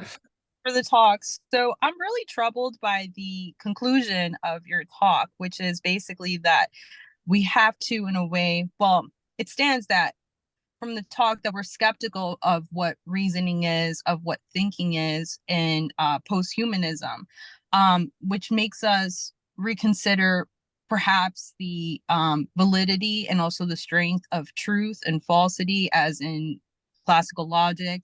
Of course, that sort of breaks down in more contemporary logical studies. But what about morality and ethics? That just seems to also go out the window as well, or become skeptical. Like we hold these cultural values and also these sort of historical values of what it means to be a good person, or to do right or to do wrong.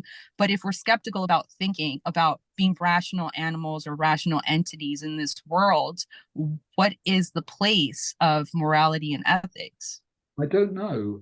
That is a problem. It's a problem that I end up trying to address in Posthuman Life in chapter 8, which is the ethics of becoming posthuman. It's basically the filter problem, that if you're, I mean, I did have a minimal filter there, which was the minimal psychology-free account of agency and value that I mentioned to Kirill. But it's very minimal, and it really doesn't get you to things of the spirit in any kind of way. So if I mean, the context of posthumanism, and particularly futurist posthumanism, the implication of that is that the only way to do, say, posthuman bioethics is to make some posthumans, because we're currently in a non-ideal situation for thinking about posthuman ethics or what posthumans might value, because there aren't any. All I can give, or all any other posthuman theories can give, is various kind of abstract philosophical formulae. And so in a sense, it's a radically sort of anti-deliberative, I suppose, transgressive conclusion, because in a way you discover a posthuman ethics by experimenting with bodies and lives without, in a sense, already having a conception of what it is that you're going to produce at the end of that process of experimentation. It becomes a kind of radically perverse form of engineering. But maybe a radically perverse form of engineering is actually a pretty good description of what our civilization is currently doing anyway. So it may be troubling, but it may also be an accurate account of our epistemological situation. So are you suggesting that eventually in this post-human world, one would sort of displace the value of that we have on language more towards like a physical and biological value that perhaps we don't have right now, because philosophy and truth and morality are literally based on premises and propositions and how we define that. But if we move or shift the value towards biological entities and not have so much of a concrete linguistical understanding of those things, then things would be radically different, because the value system is different. Yeah, in fact, we have no, I'm not even pretending that we can have any conception of what that would be like, because I'm actually kind of accepting the phenomena of intentionality and language pretty much their face value, that that they are. I'm quite interested in the pragmatists that claim that that all these social practices are interdependent and constitute our self-understanding in lots of interesting ways. But I think, given the anti-reductionist thesis, and at least given at least the hypothetical possibility of us becoming more plastic than we are, it seems at least worth considering the possibility that there may be a point in which our current form of self-understanding becomes simply inoperable, and some other form of cognition or which we presently can't conceive would simply take its place. I mean, I guess, yeah, it means that certainly certain kinds of post-human bioethics become pretty pointless, I think. you know, which I suppose is bad news for the publishing industry, maybe. Yeah, and for many people as well, like for instance, a lot of times I'll question those around me and their value systems, and oh boy, do they become violent, because you literally ask them, like, why do you believe what you believe? Like, why do you hold these beliefs as being true and as being valuable? And people don't want to hear it, David. They don't want to hear it. And look, I mean, I'll level with you. My morality in politics is pretty conventional milquetoast stuff. You know, I mean, I think you should, you know, I mean, I kind of try and be respectful and, you know, reasonably nice, and I kind of want to live in a civilization where people are looked after. And I mean, I haven't really got any kind of very extreme or radical political views. It's kind of boring left liberal platitudes. It's pretty much all you'll get from me. I just don't find politics that interesting. But you know, I actually find these conclusions as challenging as you do, because I don't know how to do ethics or in any meaningful way within a post-humanist context. I think the idea of a post-human ethics is actually pretty nonsensical, given the assumptions I did, you know, because there's just no frame within which you can actually there's no grounding framework from it once you give up enough sort of these filters. So which is why I you know, it's why I left ethics to last in the first book.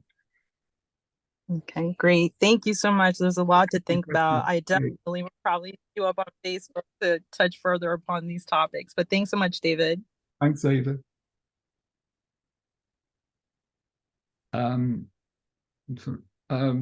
Renzo, I think I'm going from left to right, so I'm kind of.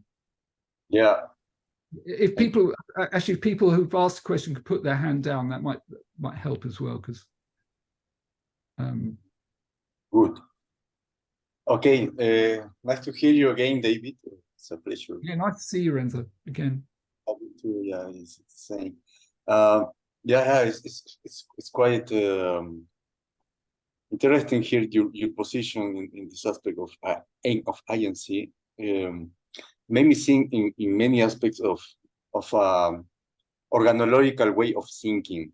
Organological way of thinking is understanding the human condition nowadays in the sense of interior, exterior, and technical and technological aspect in this co-constitution. How do you see this this transformation or in the I don't know, in the words of Bernard Stiegler, this anthropologization of human being in this agency nowadays, in this noetic aspect of exteriorization, that intuition and predictability. I suppose you're taking this point in that the transformation of intuition into predictability nowadays. So can I just rephrase the question, just in case I want to make sure I've understood it? So are you citing Stiegler? So is the issue you're raising to do with the exteriorization, the making? Yes. Of agents in intelligence. Of this point of Stiegler with the tertiary retention of this prosthetic. Tertiary. Yeah. I know some Stiegler. I'm not super familiar, but I mean, I think it could be related to that. I'm inclined. I mean, this comment really also applies to sort of remarks about cyborgs and cyborg theory as well. I think we can attach too much significance to stuff that we formally assume to be mental, like memory, taking place outside the skin bag. I think you're right. I think Stiegler's right that it does. For example, almost nobody remembers telephone numbers these days. You rely on your handheld devices to do that. And I'm struggling, for example, to remember all my passwords, and at some point, you know, especially, you know, if my aging process and decline accelerates enough, I'll probably have to rely on some sort of bot to remember all my bank details, you know. But I don't know how important that is for my argument. I think, you know, it might be, for example, that you could, you know, in the case of hyperagents, it might be that, you know, the way you make a hyperagent is by putting the various sort of functional maps of your mind or your body, outsourcing them to various other devices, you know, and then there may be certain ways of doing that could lead to hyperagency. But I'm inclined to think that, you know, that Stiegler kind of focuses on a lot of, you know, I mean, he kind of seems to worry a lot about exteriorization, where, and I can see that it happens, and that but I'm inclined to be fairly relaxed about it. I mean, if you're some kind of functionalist, then it's obvious that in a sense, there's stuff that can happen outside the skin bag that's similar to what happens inside the skin bag. But I'm not sure if that threatens our self-conception or our ethics in any very deep way. It simply widens the base on which these capacities and processes depend. So I can't get too excited about the exteriorization thesis. It doesn't seem to be that important. It just seems to be precisely what you'd predict would happen given, you know, some fairly kind of standard functionalist or computationalist approach to cognition. That, you know, yeah, cognition is multiply realizable in different substrates, and maybe some analog of memory can be subserved by my phone or my laptop and my cloud storage. And maybe it's interestingly different. Maybe there is a sort of process of decadence whereby my interior life is impoverished. But I'm not sure about that, you know. Yeah. I understand your point. Yes, this is what I want to get, because I was thinking in the same aspect when I hear you in the aspect of inactive point, Varela, of course, inactivist, or maybe Karen Barat, agential realms, and all these aspects. In which sense you can notice this transformation with this point of view of Varela or maybe Karen, in the aspect of this transformation nowadays with technologies? Because I don't know Barra as well as I should, actually, but I'm kind of familiar with embodied approaches to cognition reasonably, and I think they're very interesting. And there may even be a way through this, and kind of along the lines that Kirill was suggesting, that maybe, and you know, and I mean, for example, some people have argued that you can find this in Hegel's phenomenology and logic, that the very idea of an organism or a self-organizing system gives you a handle on what rationality is and what conceptual form is, which is interesting, because then the whole problem is shunted down from this more abstract consideration of meaning and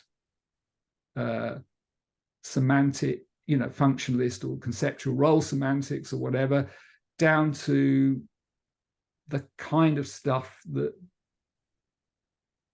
people like Hegel and Schelling and Fichte, I guess, and I don't know the German idealist literature that well, but I can see where this is coming from. I can see how that maps onto the idea that cognition is fundamentally about how organisms or certain kinds of dynamical systems become coupled, far from equilibrium systems, become coupled with their environment and sort of maintain their cohesion through intervening in that environment. I guess my problem is that it's very hard to see how you get from that to the sort of semantic stuff.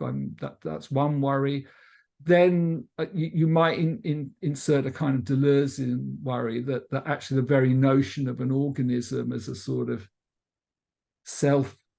something as an intrinsically purposive entity, an entity whose, in a sense, purpose is its own self perpetuation, whether as an individual or as a species, is kind of grounded in a sort of pre-Darwinian biology, ultimately. That, if you actually look at the way organisms work, they're much less sort of their agency and their relationship to the world is much less defined than that. I mean, I'm not sure if I buy the idea that something can be its own purpose, its own end. I'm not, I certainly accept that there's homeostasis and that there are various forms of activity that maintain cohesion, of various kinds of dynamical properties over time. Sure, but why do we even have to bring purpose into that? Why not just talk about what functions are required to keep a system from falling apart? So I think that would be where I need to go next. That would be where this whole, this argument would need to go, that once you've kind of established that you can't really ground thoughts in agency through some kind of philosophical semantics because of these ramifying indeterminacies, you've got to get down and dirty with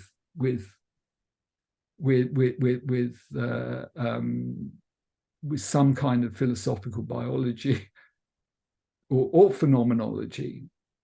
Now, phenomenology, I think I can probably avoid for the moment because I just don't think that can get us where we want to go. And it may be that a lot of these intuitions about organisms as intrinsically purposive are also grounded in a phenomenological conception that is deeply questionable. So I'm kind of suspending judgment there. I haven't got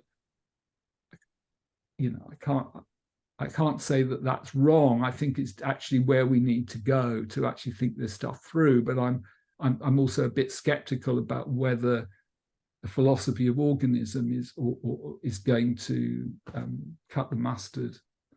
Sorry, it's a very stupid, pointless English idiom. I don't even know what it means, but to basically do this job.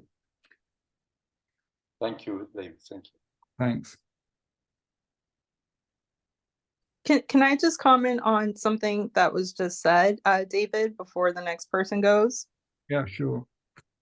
So you noted Hegel, and in his phenomenology of spirit, he basically notes in the introduction that you can't understand anything, not even a living entity. And he brings up a flower, that you can't understand it until the very end. So he was like, once you reach the end, only then can you even understand the beginning. So even biology is very questionable in terms of Hegel's process of it being logical and having a kind of linear and systematic system from point A to point B. You can't really derive that until you're able to get to the end of the process, and I guess able to review it from the beginning, if even that. Yeah. Yeah. So again, that's sort of appealing to a kind of conceptual holism. So that in a sense no concept, and particularly in philosophy, is kind of self-standing. It's you don't in a Cartesian way just focus on one idea and through your clear and distinct apprehension unpack it and analyze it and then move on to the next, because they're all individuated by their relationships in some kind of normative or discursive space, I guess. I suppose that already, I mean, I guess that sounds like it could be right, but it already presupposes that we have a sort of idea of what mind is or what thought is, that it's already working from some, even for Hegel to make that claim presupposes some pre-understanding of the system, or I guess he's got to the end of the system, so he knows what it means. But it seems that unpacking that intuition already presupposes you've got some grip on agency and thought. I mean, I haven't got a. I mean, I suppose my suggestion here is that running through the kinds of arguments I've been developing suggests reasons why even those conceptions of sort of thought and agency or holism are inherently incomplete and lacunary, and that they don't, if you like, saturate the whole of cognition, or the whole of sort of the whole of agency. But I'm aware that there's a kind of implicit refusal on my part to countenance, what seem like quite reasonable assumptions about meaning and agency. And the only reason and that's probably a perversity on my part, but at the same time, I am trying to also justify that refusal, just to give it grounds. It's not just to kind of transgress it down to sort of philosophical dandyism. I think you could actually look at some of the arguments in some fairly hard-nosed and sober philosophy of language, philosophy of mind, and say why that there may be a real systematic problem, and it's not just a problem, that it arises from different lines of argument. And I've given two, and I think they interestingly converge. So I think there may be a kind of a spectre at the Hegelian feast that Hegel can't accommodate. In other words, it can't account for, which makes me sound like every would-be kind of French philosopher after Bataille. But I guess those are the stakes, perhaps. Okay, thank you.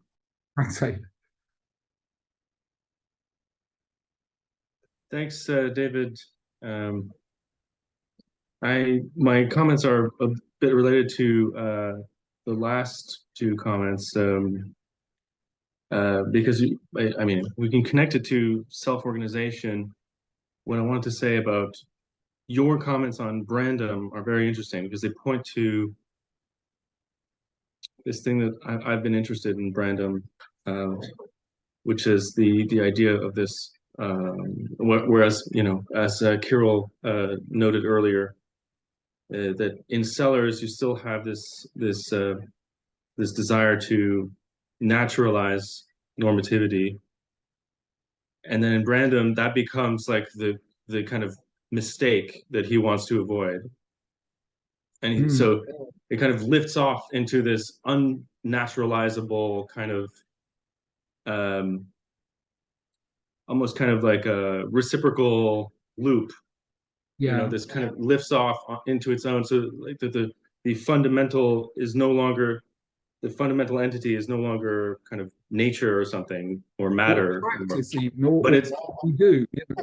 it's just, it's somehow just agents reciprocating each other's inferences, and And so it's in that way kind of a self-organizing system. Sorry, And I just realized I've gone dark. Yeah. Yeah, sorry, at least you can see me now. Yeah. So Yeah, sorry, in that way, it's kind of like a self-organizing system in a way. So it's similar to these like organic perspectives and these I don't know, these embodied cognition perspectives in that sense. And I just keep thinking there's a problem. Like I just can't agree with him, and I kind of go in the other direction. I kind of want to go back to a kind of naturalistic perspective that kind of pulls it down to some kind of scientific image. And so it occurred to me while you were talking that he would, Brendan would probably respond to your critique by saying that you're like in his Hegelian interpretation, that you're like the niederträchtig judge who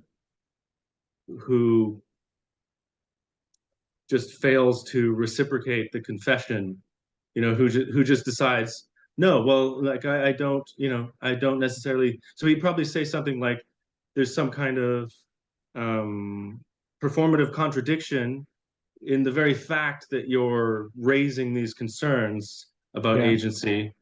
Yeah. Because obviously, if you're speaking with us and you're just doing it, you're implicitly doing it. You're implicitly kind of participating, and so it just seems like the whole thing kind of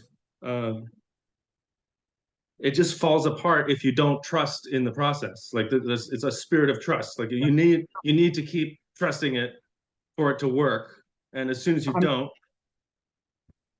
That's why I was saying to Ada. That's why I was remarking to Ada just how boring my politics is, or my ethic. I mean, not that I'm a particularly good person, but I haven't got any kind of particularly. I'm actually as challenged in some ways as anyone else by these conclusions.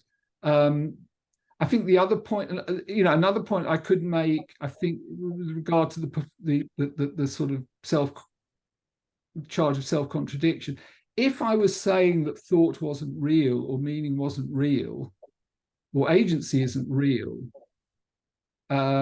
then, so if I was actually advancing a theoretical eliminativist position, then the standard anti-naturalistic or anti-eliminativist response to say that, since the eliminativist wants to propose a theory of intention, a theory of mind without intentionality, and anticipate some point in which we will have a scientific theory which effectively does away with all the manifest image stuff, and would allow us, in a sense, as Churchland has said of the remarkable children by the seashore, who they don't hear the waves, they hear some particular spectrum of noise and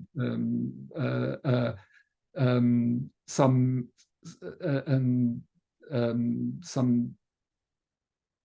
susurration in the shallows, or whatever that you can describe in through dynamical systems theory. So they're all their reliable differential responses to the world are kind of cued to the Kelvin scale rather than the centigrade scale, or whatever. So if I was, now the standard objection to that is that you're advancing a theory or a set of claims which are denying that there are such things exist as claims or theories, which is a form of performance, could be described as a form of contradiction. But I'm not touting that kind of eliminativism. No. I mean, I'm holding out the possibility of instrumental eliminativism, but instrumental eliminativism presuppose that there is something to be eliminated, namely the intentional. I mean, obviously I was talking. No, I saw you you're kind of going in the other direction, you know, especially at the end of the talk with the hyperplastic agent. You know, this thing about agents. You know, if you, what is it, extendability hypothesis, whatever you call it. You know, you can't get rid of agency. You can't eliminate it. You can only increase it or expand on it. Obviously, that's totally speculative, and I'm not, you know, I don't defend it as it being anything more than an intuition based on our current practice. But the implication is that it's in tension with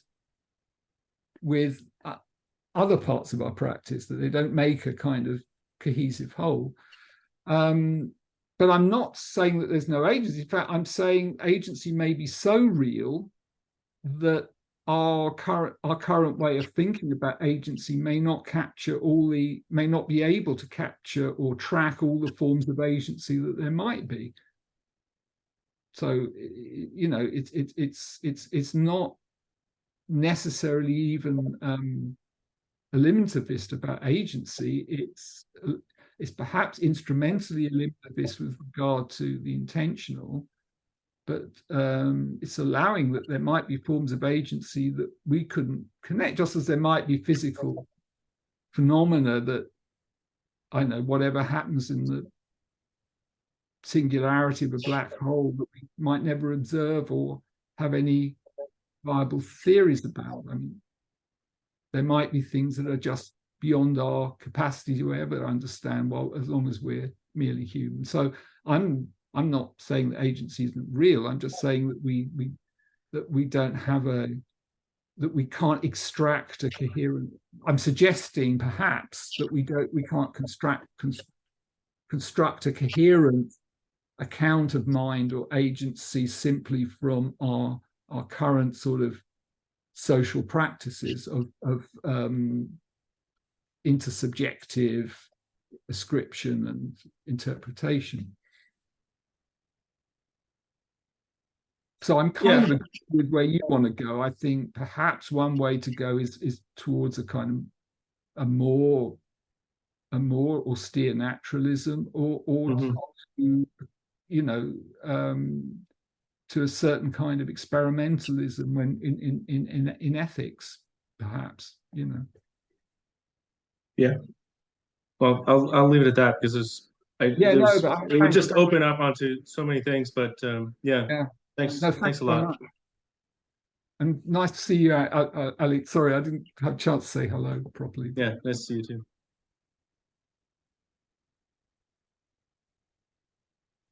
I'm gonna probably want to Sepideh, I kind of want to wind up fairly soon, because we're, as I said, we're flying off tomorrow fairly early, and I think we're going to get up at 4 a.m, so I don't want to go on as long as we have 2 questions. Yeah, 2 questions certainly. Yeah. I'm sorry to sort of. It's just that we're going to be real tired by the time we get. Yeah, if it's like 10 minutes maybe to answer this question. 10 minutes is fine. Yeah, that's kind of more or less what I kind of budgeted for. It's Daniel. Where did they go? Daniel Torres. Hi, Daniel. Yeah, it's more a comment than a question. I put it on the chat, and I found quite useful the function-related notion of value as exposed in posthuman life, which shed light on the notion of value I was trying to understand in Nikolai Hartmann's processual ontology of emerging complexes, where the strata of social being supervenes on the intentional teleological postulations which guide practices for the realization of a value. That is to say, I used your understanding of value to shed light on the emergence of social being in Hartmann's processual ontology. I mean, I'd like to read, if you could I don't know if you could send me, I mean, that sounds really interesting, Daniel. Titus está actually contrast Brandon random with Lukács' appropriation of Hartman's ontology. I was originally working on Lukács' ontology, but Lukács takes a lot of Hartman, and so I'm trying to understand the role of value in Hartman's processual ontology and the emergence of social being in such a frame. I mean, I'll only say that the notion of value that I kind of set out in Posthuman Life is very restricted. It's just something like something is a value for an organism if it enlists that. If I mean something like, you know, if you're an anaerobic bacterium, then obviously the presence of oxygen is a disvalue because it will kill you. If you're aerobic bacterium, I hope this, then it's a good thing. So a value is simply something whose presence in the world you as an organism depend on, and you can enlist new values by discovering new ways of getting around the world. So if you discover mining, you know, metals can become values, or certain sort of ores or whatever, rare earths. But it only works for the kinds of values which stop things from falling apart, or which allows something to be self-sustaining. It doesn't work for, I don't know, literature or art or anything kind of spiritual. So it's very narrow. It's a very narrow sort of conception of that, deliberately so. I just, you know, as I said, I was working with a very minimal idea of agency there, which but yeah, that I'd be very interested if you want to kind of send me the comment as well and maybe elaborate a bit, because I don't know all the people that you're referring to. I mean, I kind of read Lukács a long time ago, but there have been recent readings, more interesting recent readings. But yeah, actually, Titus Stahl contrasts Brandom's inferentialist expressivist position with Hartman and Lukács' social ontology. I will try to send you. Yeah, I'd love to. You know, I mean, it's actually I'm asking this quite selfishly because this is working. I mean, some of the arguments I've been talking about I've published, but I think they need to be better systematized, and they need to be broadened. So this is a project in progress. So I'm quite selfishly looking for any kind of pointers to where I could go at this point. Hi, David. Hi.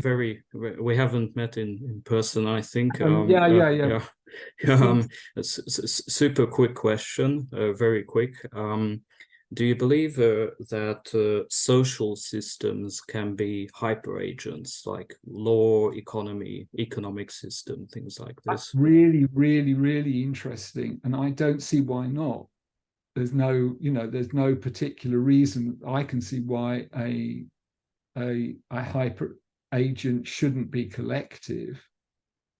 And it might even be that we're actually, if you think about the way a large-scale planetary technological system evolves and functions, that we might, in a sense, be living in one. But because, for example, if you just think about how technologies work, technologies are precisely kind of malleable and transferable, and the more sophisticated your system gets, the more transferable and malleable and multifunctional they can become. So a lot of the features that I was kind of thinking about in terms of robots and things like that could be projected onto social system. I think that's right. and that I did try and develop that in a paper that kind of fell foul of reviewer 2 last year, and I've just kind of need to return to it at some point, and to kind of figure out how how solid those kind of parallels are. But yeah, I think so. Thanks. I'd love to read it when it's like finalized. No, thanks for the question. I think that's getting to something kind of important. Yeah.